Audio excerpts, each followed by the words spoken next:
Ladies and gentlemen, Sir Christopher of Dangerfield is about to tear down some shelves. Christian, in your own time, destroy the shelves. Thank you, Tom. Here we go, ordinary shelf.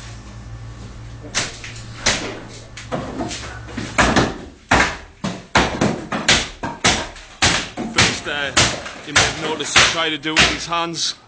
He wasn't able to do it with his hands, which drove him insane. He's now going at it with the crowbar. Oh, a little kung fu kick there. He's using his whole body now. The power is immense. This could be the most difficult part, the part attached to the wall. No, doesn't care. Oh, one bit tried to fight back. It failed. Excellent crowbar work. The man's a genius. He's been using the same crowbar for weeks now. He knows the crowbar, and the crowbar knows him. Getting a little bit tired now, the energy's starting to wane, but he'll not be defeated. That's it, only 2 more rungs left and he's done. Absolutely amazing. In under a minute he's taken out those shelves. A true professional.